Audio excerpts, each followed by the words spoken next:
lupa like, subscribe, lalu tekan tombol lonceng notifikasinya. Terima kasih.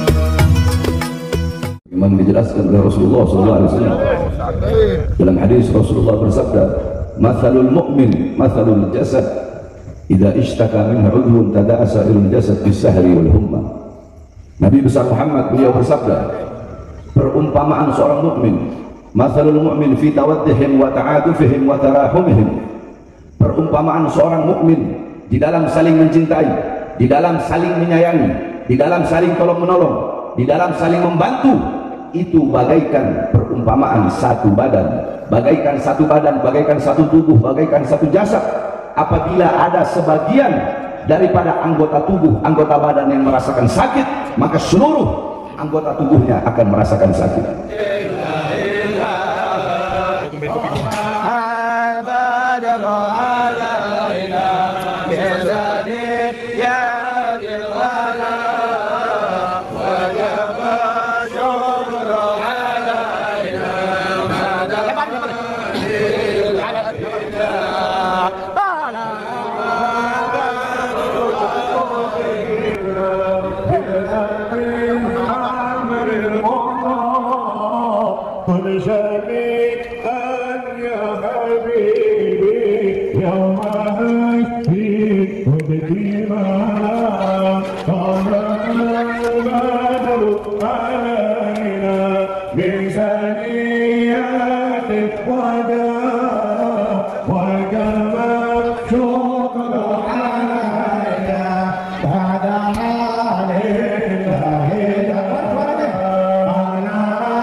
Assalamualaikum warahmatullahi wabarakatuh. Alhamdulillahil ahad, wassalatu wassalamu ala man fis sama' ismuhu Ahmad wa fil ardi ismuhu Muhammad wa ala alihi wa sahbihi wa ba'd. Yang saya cintai, yang saya muliakan para alim ulama, para habaib, para kiai, para asatidz, para tokoh masyarakat, para aparat pemerintah, segenap para relawan-relawan, wabil khusus yang saya cintai, yang saya muliakan, segenap masyarakat, wabil khusus segenap korban daripada gempa bumi Cianjur beserta seluruh hadirin hadirat, bapak-bapak, ibu-ibu, para pemuda-pemudi umat baginda Nabi besar Muhammad yang selalu dimuliakan oleh Allah Subhanahu wa taala. Alhamdulillah, tidak direncanakan, akan tetapi Allah Subhanahu wa taala lah yang menggerakkan hati kami, sehingga hati tersebut menggerakkan langkahan kaki kami dari pondok pesantren kami menuju ke tempat ini. Walaupun kami dalam keadaan sakit, akan tetapi rasa sakit yang dialami oleh saudara-saudara kami dari Cianjur lebih berat daripada sakit yang kami alami, sehingga sebagai seorang mukmin yang mengikuti Nabi Muhammad, maka rasa sakit yang dirasakan oleh saudara-saudara kami dari Cianjur itu pun merupakan bagian daripada rasa sakit kami. Sebagaimana dijelaskan oleh Rasulullah SAW dalam hadis. Rasulullah bersabda, "Mathalul mu'min mathalul jasad, idza ishtaka minhu 'udwun tada'a sa'irul jasad bis-sahri wal humma." Nabi besar Muhammad beliau bersabda, perumpamaan seorang mukmin, mathalul mu'min fi tawaddihim wa ta'atufihim wa tarahumihim. Perumpamaan seorang mukmin di dalam saling mencintai, di dalam saling menyayangi, di dalam saling tolong-menolong, di dalam saling membantu, itu bagaikan perumpamaan satu badan, bagaikan satu badan, bagaikan satu tubuh, bagaikan satu jasad. Apabila ada sebagian daripada anggota tubuh, anggota badan yang merasakan sakit, maka seluruh anggota tubuhnya akan merasakan sakit. Seluruh anggota tubuhnya akan merasakan demam.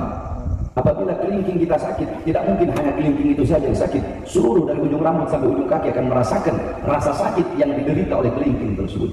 Begitulah perumpamaan seorang mukmin, yakni rasa sakit yang dialami oleh saudara-saudara semua yang ada di Cianjur. Rasa sakit kalian adalah rasa sakit kami. Penderitaan yang kalian alami adalah penderitaan kami. Luka kalian luka kami, duka kalian duka kami, rasa sakit kalian rasa sakit kami, air mata kalian air mata kami, darah kalian yang jatuh yang tumpah itu adalah darah kami yang jatuh dan tumpah.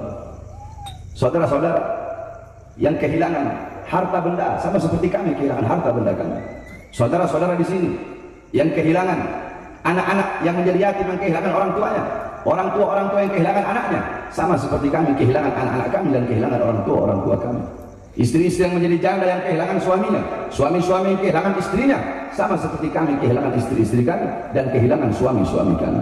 Sudah seperti itulah seharusnya seorang mukmin di dalam saling mencintai, menyayangi. Apabila ada seorang mukmin, apabila ada seorang muslim yang tidak merasakan sakit, apabila ada saudaranya yang ditimpa kesakitan, ditimpa penderitaan, ditimpa musibah, ditimpa bencana, dia tidak merasakan rasa sakit yang dirasakan oleh saudara-saudara yang ditimpa musibah dan bencana, maka tidak pantas orang tersebut dikatakan seorang mukmin, saudara-saudara. Oleh karenanya kedatangan kami kemari yakni semata-mata untuk turut serta merasakan daripada rasa sakit yang saudara-saudara rasakan, untuk secuil menanamkan dalam hati saudara-saudara yakni kesabaran kepada Allah Subhanahu wa taala atas segala bencana dan musibah yang Allah Subhanahu wa taala berikan. Sebagaimana dalam hadis bahwasanya Rasulullah SAW bersabda bahwasanya Allah Subhanahu wa taala yaqul, Allah Subhanahu wa taala berfirman di dalam hadis qudsi, Ibnu Adam in sabarta wa ihtasabta, sesungguhnya anak Adam apabila engkau bersabar dan apabila engkau ikhlas atas musibah yang aku berikan, kata Allah dalam hadis qudsi, maka tidak ada pahala yang lebih besar yang aku ridhoi selain sorga bagi orang-orang yang sabar dan ikhlas atas musibah yang Allah Subhanahu wa taala berikan. Di dalam atsar diceritakan di akhirat ada seorang hamba yang akan dimasukkan neraka oleh Allah, mau dimasukkan ke neraka oleh malaikat Zabaniyah. Ketika orang tersebut mau dimasukkan ke dalam neraka, tiba-tiba Allah berkata kepada malaikat Zabaniyah, wahai Zabaniyah, jangan engkau masukkan orang tersebut ke neraka, karena sudah cukup aku siksa dia, sudah cukup aku berikan dia di dunia penderitaan, aku berikan dia rasa sakit, aku berikan dia rasa kehilangan, maka di akhirat tidak akan aku beri lagi dia penderitaan, aku masukkan dia ke surga tanpa adanya hisab.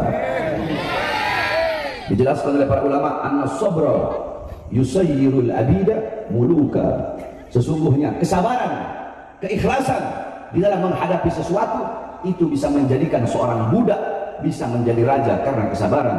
Alam tara Yusuf wa Zulaiha, tidak pernahkah engkau melihat, engkau mendengar kisah Nabiullah Yusuf dan Siti Zulaiha, bagaimana kesabaran Nabiullah Yusuf ketika diberi ujian oleh Allah di penjara selama puluhan tahun, beliau sabar, beliau ikhlas karena kesabaran beliau, dan awalnya budak beliau menjadi raja. Ini adalah awal Allah Subhanahu wa taala mengangkat derajat saudara-saudara semua. Oleh karenanya kita sama-sama duduk pada malam hari ini bersolawat kepada Rasulullah, semoga dengan berkah solawat Allah angkat segala macam bencana, Allah angkat segala macam musibah, Allah berikan ketabahan. Dan yakinlah demi Allah, kehilangan yang saudara-saudara alami, kehilangan apapun, harta, benda, orang tua, orang-orang yang dikasihi, kehilangan tersebut besok-besok akan Allah ganti dengan sesuatu yang lebih indah, akan Allah ganti dengan sesuatu yang lebih mulia, akan Allah ganti dengan sesuatu yang lebih bernilai, dengan sesuatu yang lebih berharga apabila saudara-saudara bersabar dan ikhlas atas segala macam musibah yang Allah Subhanahu wa taala berikan. Saudara-saudara, jangankan kita, jangankan saudara-saudara, di zaman Rasulullah SAW itu pun pernah dilanda gempa bumi, yakni di Makkah. Ketika Rasulullah SAW ketika beliau sedang naik di atas gunung, pendapat Imam Ad-Darul Qutni itu gunung Thabir, pendapat Imam Bukhari Muslim itu gunung Uhud. Rasulullah, Sayyidina Abu Bakar, Sayyidina Umar, dan Sayyidina Utsman bin Affan, ketika beliau bersama 3 sahabat beliau naik di atas gunung tersebut, tiba-tiba gunung tersebut goyang, gempa bumi, batu-batunya berjatuhan. Nabi Muhammad meletakkan tangan sucinya di atas gunung tersebut. Kemudian Nabi Muhammad berkata, belum saatnya bagimu, belum saatnya bagimu, ketahuilah di atas engkau ada seorang Nabi, di atas engkau ada seorang Siddiq, maksudnya Sayyidina Abu Bakar As-Siddiq, di atas engkau ada 2 orang syahid, yaitu Sayyidina Umar dan Sayyidina Utsman bin Affan. Tiba-tiba gunung tersebut berhenti dan mengikuti perintah Nabi Muhammad untuk diam. Seketika itu Nabi Muhammad berkata kepada para sahabat, dosa apa yang telah kalian lakukan, maksiat apa yang telah kalian lakukan sehingga Allah berikan gempa bumi ini walaupun sesaat. Di zaman Sayyidina Umar bin Abdul Aziz, ketika itu ditimpa zilzal, gempa bumi. Kemudian Sayyidina Umar bin Abdul Aziz mengirimkan surat kepada para gubernur-gubernur yang isi suratnya, bertobatlah kalian wahai para gubernur, keluarkan harta kalian, sedekahkan di jalan Allah untuk menolak datangnya bala dan bencana dari Allah Subhanahu wa taala. Sayyidina Ka'ab bin Malik radhiyallahu anhu, beliau pernah ditanya pendapatnya tentang zilzal, tentang gempa bumi. Apa jawab beliau? tidaklah terjadi gempa bumi tersebut melainkan terlalu banyak hamba-hamba yang berbuat dosa, berbuat maksiat, berbuat salah di muka buminya Allah, sehingga bumi saking ketakutan, bumi tersebut berguncang karena takut kepada Allah. Bumi itu gemetar. Orang kalau takut gemetar. Nah, bumi dia gemetar karena takut kepada Allah Subhanahu wa taala. Kenapa? Karena terlalu banyak hamba-hamba yang berbuat dosa di atasnya. Sayyidatuna Aisyah radhiyallahu anha pernah ditanya oleh Sayyidina Anas bin Malik pendapat beliau tentang gempa bumi. Apa jawab beliau? Tidaklah terjadi gempa bumi kecuali 3 hal telah merajalela. Ini sengaja saya sampaikan agar saudara-saudara bisa tahu dan agar kita bisa tahu apa penyebab gempa bumi yang diajarkan dalam Islam. Apa jawab Sayyidatuna Aisyah? Tidaklah terjadi gempa bumi melainkan 3 perkara ini telah merajalela. Apa 3 perkara tersebut? Yang pertama, istahalla zina. Perzinahan itu telah menjadi sesuatu yang halal. Orang-orang tidak lagi malu. Yang tua, yang muda, pagi, siang, sore, malam mereka berzina di mana-mana. Coba kita lihat di pinggir-pinggir jalan, pemuda-pemudi saling cium-ciuman, pemuda-pemudi membuka auratnya, pemuda-pemudi berzina di pinggir jalan. Zina sudah menjadi sesuatu yang halal. Zina itu dosa besar, saudara-saudara. Akan tetapi orang yang berzina secara sembunyi-sembunyi dengan orang yang berzina secara terang-terangan, dosanya lebih besar orang yang berzina secara terang-terangan. Coba kita lihat anak-anak muda kita yang paling banyak berzina, yang paling banyak melacur, yang paling banyak mabok-mabokan, yang paling banyak narkoba, yang paling banyak berjudi. Bukan orang Kristen, bukan orang Buddha, bukan orang Hindu, tetapi abnaul muslimin, putra-putri Islam kita yang paling banyak berbuat dosa dan berbuat maksiat, saudara-saudara. Yang pertama, istahalla zina. Zina menjadi sesuatu yang halal, dianggap halal. Yang kedua, istibahal khumur. Khamr, minuman keras, dianggap sesuatu yang boleh, dianggap sesuatu yang mubah. Orang mabuk di pinggir jalan itu minuman keras sudah bagaikan air, saudara-saudara. Nggak punya rasa malu dan takut kepada Allah Subhanahu wa taala. Yang ketiga, wadarabu bil ma'azif. Orang-orang mulai mereka memukul musik-musik yang membuat lupa dan lalai kepada Allah Subhanahu wa taala. Dangdutan di mana-mana, orkesan di mana-mana, disco di mana-mana, memukul alatul malahi, musik-musik membuat lupa dan lalai kepada Allah Subhanahu wa taala. Ikhtilat, bercampur laki dan perempuan dalam perkumpulan musik-musik tersebut. Mereka mabuk di situ, mereka berzina di situ, mereka berjudi di situ, mereka berbuat kerusakan di muka buminya Allah Subhanahu wa taala. Apabila 3 perkara ini telah merajalela, maka Allah berkata kepada bumi, wahai bumi, guncanglah mereka. Guncang mereka wahai bumi. Kalau mereka berhenti, maka berhentilah engkau mengguncang mereka. Akan tetapi setelah engkau mengguncang mereka, mereka masih tetap dalam kemaksiatan, mereka masih tetap meninggalkan ketaatan, maka guncang mereka dan binasakan mereka, makan mereka sampai tidak ada satupun yang tersisa daripada mereka. Bukankah Allah berfirman dalam Al-Quran, ma asabakum min musibatin fabima kasabat aydikum. Apa-apa yang menimpa kalian daripada musibah itu akibat perbuatan dari tangan kalian sendiri. Ma asabaka min hasanatin faminallah wa ma asabaka min sayyi'atin famin nafsik. Apa-apa yang menimpa dirimu daripada kebaikan itu datangnya dari Allah, dan apa-apa yang menimpamu daripada keburukan itu akibat perbuatan dirimu sendiri. Oleh karenanya saudara-saudara, dengan adanya gempa bumi, dengan adanya tanah longsor, kebakaran, banjir, tsunami dan bencana-bencana lainnya, jangan kita bertanya kepada Allah, ya Allah kenapa kau berikan gempa bumi, ya Allah kenapa kau berikan tsunami, ya Allah kenapa kau berikan kebakaran, kau berikan tanah longsor. Jangan sekali-kali kita bertanya kepada Allah, tapi tanyakan kepada diri kita, tanyakan kepada diri saya Bahar bin Smith, tanyakan kepada diri engkau, tanyakan kepada diri kita masing-masing, tanyakan kepada para ulama-ulama kita, tanyakan kepada para ustadz, kepada para kiai, kepada para habaib, kepada para penceramah-penceramah, kepada guru-guru agama, tanyakan kepada para pemerintah-pemerintah, tanyakan kepada para RT, RW, lurah, camat, bupati, wali kota, gubernur, menteri, presiden, tanyakan kepada anak-anak muda kita, tanyakan kepada orang tua kita, tanyakan kepada masyarakat kita, tanyakan kepada warga kita, tanyakan kepada umat, tanyakan kepada diri kita, perbuatan dosa apa, maksiat apa, ketaatan apa yang kita tinggalkan, perbuatan dosa dan maksiat apa yang kita lakukan sehingga mengundang bala, musibah dan bencana dari Allah untuk bangsa dan rakyat kita, saudara-saudara. Jangan bertanya kepada Allah, tapi tanyakan kepada diri kita sendiri. Terlalu banyak perbuatan dosa dan maksiat yang kita lakukan. Saudara-saudara, gempa bumi yang terjadi di Cianjur, berapa banyak perempuan-perempuan, anak-anak kecil yang tidak berdosa wafat, meninggal dunia. Asyuyuh, orang-orang yang sudah tua yang tidak berdosa meninggal dunia. Bukankah dikatakan laula syuyukhun rukka wa atfalun rudda wal bahaim rudda la syubha alaikum al-'adzab subba. Kalau bukan karena orang tua yang selalu ruku, kalau bukan karena anak-anak kecil yang menyusui, dan kalau bukan karena binatang-binatang ternak yang butuh kepada makanan, maka sudah pasti Allah berikan kepada kita azab yang sangat besar. Nah, saudara-saudara, banyak korban-korban tidak berdosa wafat, meninggal dunia di dalam gempa bumi atau tsunami atau lain-lainnya. Nah, yang terjadi gempa bumi di Cianjur itu bisa jadi karena perbuatan dosa yang telah kami lakukan, sehingga saudara-saudara kami yang ada di sini di Cianjur yang tidak berdosa merasakan daripada musibah yang Allah berikan akibat perbuatan-perbuatan dosa yang telah kami lakukan. Oleh karenanya mari sama-sama kita kembali kepada Allah Subhanahu wa taala. Takutlah kita kepada Allah Subhanahu wa taala. Jangan pernah merasa aman dari azab dan siksa Allah Subhanahu wa taala. Jangankan kita hamba yang banyak dosa, saudara-saudara. Dikatakan bahwasanya Nabi Allah Adam alaihissalam ketika makan buah khuldi, Allah turunkan di India di bawah kaki gunung Himalaya. Iblis Allah turunkan di Basrah, Siti Hawa Allah turunkan di Jeddah. Nabi Allah Adam selama 100 tahun tidak pernah mengangkat kepalanya ke langit. Selama 100 tahun Nabi Adam nunduk. Kenapa? Malu kepada Allah karena berbuat satu kesalahan. Kita pagi, siang, sore, malam berbuat dosa tapi tidak punya rasa malu, berjalan di muka bumi Allah petentang-petenteng kayak jagoan, saudara-saudara. Nabi Allah Daud alaihissalam sampai dikatakan oleh para ulama, laukana dumu'a ahlil arad jumi'at lakana dumu'a Dauda akthar. Andaikan seluruh air mata penduduk bumi dikumpulkan jadi satu, maka lebih banyak air mata yang dikeluarkan oleh Nabi Allah Daud min khasyatillah, saking takutnya Nabi Allah Daud kepada Allah Subhanahu wa taala. Oleh karenanya berbanyak menangis karena takut kepada Allah Subhanahu wa taala. Ingat akan dosa-dosa yang kita telah lakukan. Jangan pernah merasa aman dari azab dan siksa Allah, dan selalu ingatlah kematian, seakan-akan kematian akan datang besok. Nah, saudara-saudara, kita berdoa mudah-mudahan Allah angkat segala macam bencana, segala macam musibah, khususnya saudara-saudara kita yang ada di Cianjur ini. Allah angkat segala macam bencana dan musibah. Allah Subhanahu wa taala berikan kesabaran, Allah Subhanahu wa taala berikan ketabahan, dan mudah-mudahan Allah berikan keselamatan bagi seluruh masyarakat Cianjur, khususnya umumnya bagi seluruh bangsa dan rakyat serta negara kesatuan Republik Indonesia yang kita cintai.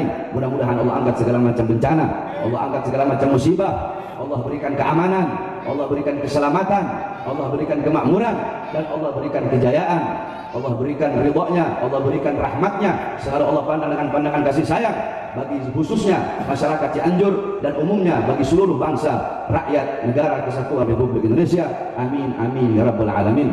Dan yang terakhir, kita berterima kasih kepada Front Persaudaraan Islam yang telah banyak ormas yang telah banyak sekali membantu setiap ada bencana, yakni mulai dari Aceh, gempa Lombok, Jogja, Padang, Palu, kemudian sekarang di Cianjur, alhamdulillah.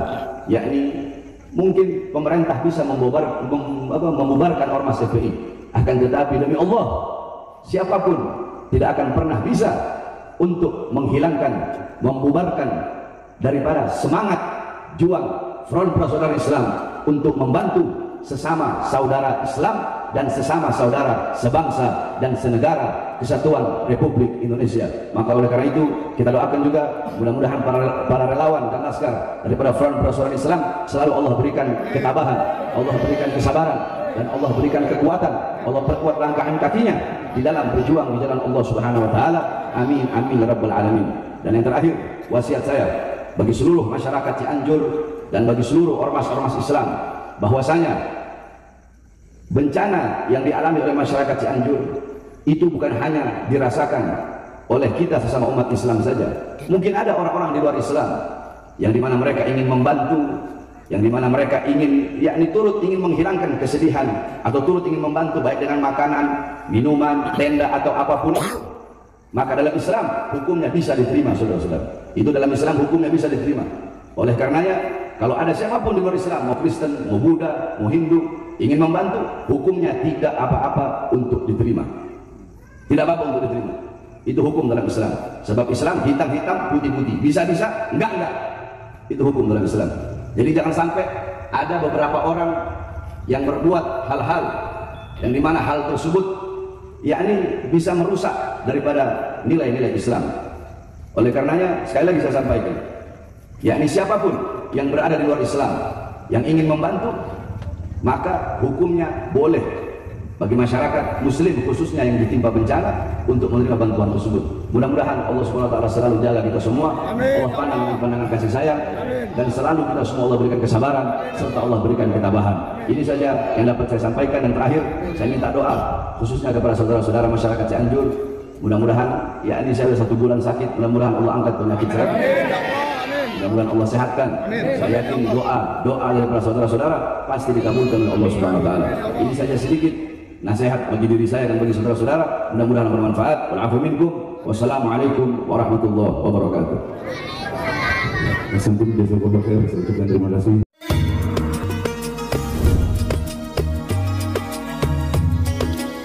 Jangan lupa untuk like, subscribe, dan nyalakan tombol loncengnya biar kalian dapat notifikasi gratis dari kami. Terima kasih.